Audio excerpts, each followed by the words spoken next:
ఓం శ్రీ మహాగణాధిపతయే నమః. ఓం శ్రీ సాయి కృష్ణాయ నమః. ఓం శ్రీ సాయి గీతాం బోధకాయ నమః. ఆత్మీయులందరికీ సాయిరామ్. ఈరోజు మనం భగవద్గీత యందు జ్ఞానయోగం గురించి కొంత తెలుసుకుందాం. సాయిరామ్. జీవునకు దుఃఖము దేనివల్ల కలిగినది? శరీర పరిగ్రహము వలన. శరీరము దేనివల్ల కలిగినది? కర్మల వలన. కర్మ దేనివల్ల కలిగినది? రాగాదుల వలన. మరి రాగాదులు దేనివల్ల కలిగినాయి? అజ్ఞానం వలన. మరి ఆ అజ్ఞానం ఎట్లా పోతుందండి? జ్ఞానం చేత. కాబట్టి జీవునికి అత్యంత దుఃఖరాహిత్యము జ్ఞానం వల్లనే సిద్ధిస్తున్నది. తన స్వరూపమును మరచినందువల్ల బంధము, తిరిగి తన స్వరూపమును గణితికి తెచ్చుకున్నందువల్ల మోక్షము కలుగుతున్నది. అట్టి స్వస్వరూపానుసంధానం అనే జ్ఞానమని పెద్దలు చెప్తున్నారు. మోక్షరూప పరమశాంతిని అభిలషించువాడు ఆ ప్రకారమైనటువంటి జ్ఞానానుభవాన్ని తప్పక పొందవలసి ఉన్నాడు.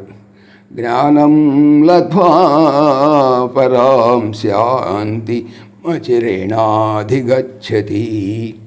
4వ అధ్యాయంలో 39వ శ్లోకం తెలియజేశారు మన శ్రీకృష్ణ భగవానుడు. ఆ సత్యాన్ని ఇలా చెప్పుకుంటున్నాం మనం. ఈ 4వ అధ్యాయంలో జ్ఞానయోగములో అనేక రీతులుగా జ్ఞానం అభివర్ణింపబడినది. ఎలాగంటే జ్ఞాన తపస్సు అంటే జ్ఞానం అనేటువంటి తపస్సుచే ఎందరో పునీతులయ్యారు. జ్ఞాన యజ్ఞము, అలాగే ధనాదులతో కూడినటువంటి యజ్ఞము కంటే జ్ఞానయజ్ఞము శ్రేష్టమైనది. జ్ఞాన నౌక, పాప సముద్రమంతను జ్ఞానం అనేటువంటి నౌక చే లెస్సగా దాటివేయగలరు. జ్ఞానాగ్ని, జ్ఞానం అనేటువంటి అగ్ని సమస్త కర్మలను కట్టెలను భస్మీభూతము చేసి వేయగలదు. ఇలా 4వ అధ్యాయంలో మనకు ఇంకా జ్ఞాన ఖడ్గము అనేటువంటి దాన్ని కూడా చూపించారు భగవానుడు. అజ్ఞాన జనితమైనటువంటి సంశయాన్ని జ్ఞానం అనేటువంటి ఖడ్గము చే ఛేదించి వేయాలి. ఓహో, జ్ఞానమును గూర్చి ఎన్ని ఉపమానాలు భగవాన్ సెలవిస్తున్నారు చూడండి. ఇంతటితో తృప్తి పొందక మరలా 5వ అధ్యాయంలో జ్ఞానమును సూర్యునిగా వర్ణించి చెప్పారు. అంతటితో ఆకుండా మరల 10వ అధ్యాయంలో జ్ఞానాన్ని ఒకానొక ప్రకాశవంతమైనటువంటి దీపానికి పోల్చి చెప్పారు. జ్ఞానమునకు ఎటువంటి అపార మహిమ కలదో, జ్ఞానము ఎంతటి అద్భుత శక్తి సంపన్నమైన పదార్థమో జనులకు తెలిసి చెప్పడానికి భగవానుడు ఎన్ని సాదృశ్యాలు చెప్పారు. ఓ జీవులారా, జ్ఞాన తపస్సును ఆచరించే పవిత్రులు కండి. జ్ఞానయజ్ఞము నిర్వహించి ముక్తిశ్రేణిని చేపట్టండి. జ్ఞానం అనేటువంటి తెప్పచే పాప సముద్రము అని దాటివేయండి.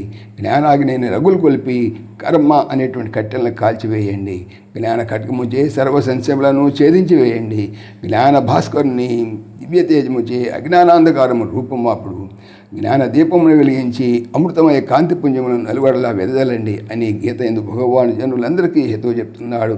కాబట్టి ప్రతి వారు కూడా తమ జీవితంలో జ్ఞానాన్ని అవశ్యము సంపాదించాలని స్పష్టమవుతుంది.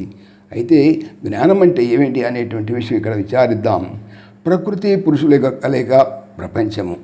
ఈ ప్రపంచంలో ఆత్మ, అనాత్మ, క్షేత్రము, క్షేత్రజ్ఞుడు, దృక్కు, దృశ్యము అన్నీ కూడా ఏకమై అజ్ఞానానికి కనపడుతున్నాయి. వాటిని విడదీయటమే జ్ఞానం. వాటిని విభజించి జడమును జడముగా, చైతన్యాన్ని చైతన్యముగా భావించటయే జ్ఞానం. కనుకనే విభాగ యోగములు అనేటువంటి పేరుతో కొన్ని అధ్యాయాలు గీత ప్రత్యేకంగా చెప్పబడినవి. అవి క్షేత్రజ్ఞ విభాగ యోగము, గుణత్ర విభాగ యోగము, దైవాశ సంపద విభాగ యోగము, సిద్ధాత్రయ విభాగ యోగము అని. విభాగం అంటే ఏంటి? కలిసి ఉన్న వాటిని విడదీయటం. మంచి చెడ్డ కలిసి ఉన్నప్పుడు వాటిని వేరు చేసి మంచిని గ్రహించి చెడ్డను విసర్జించుట లోకంలో పరిపాటి. గుజ్జు, తొక్కు రెండు ఉన్నాయి.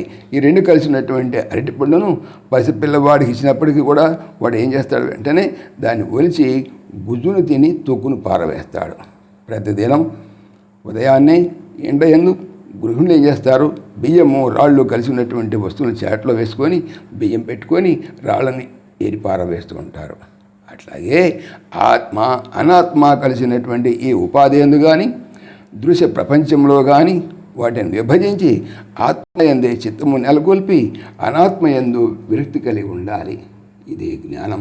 క్షేత్రజ్ఞుని వేరు చేసే క్షేత్రజ్ఞుడే తానని చెప్పి భావించి క్షేత్రము ఎడల అనాసక్తిని కలుగజేసుకోవాలి. అస్థి, భాతి, ప్రియ, నామ, రూపం 5తో కూడినటువంటి ప్రతి వస్తువు కూడా మొదటి 3 సత్యమని, తక్కిన 2 కూడా అసత్యమని భావం కలిగి ఉండాలి. ఇక క్షేత్రం అంటే ఏంటో, క్షేత్రముడు అంటే ఏంటో తర్వాత వచ్చేటువంటి ఎపిసోడ్లో తెలుసుకుందాం. జై శ్రీకృష్ణ.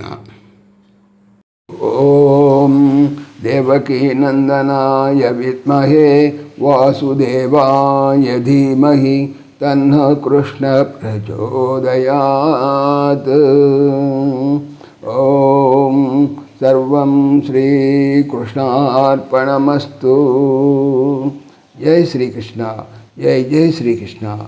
ఆత్మీయులకు మనవి, శ్రీకృష్ణ పరమాత్మ ఈ ఛానల్తో పాటుగా అనంత మహిమల శ్రీ సత్యసాయి అనేటువంటి మరొక యూట్యూబ్ ఛానల్ చేయిస్తున్నారు. దీనికి సంబంధించిన లింకు డిస్క్రిప్షన్లో చూడవచ్చు. జై శ్రీకృష్ణ. జై జై శ్రీకృష్ణ.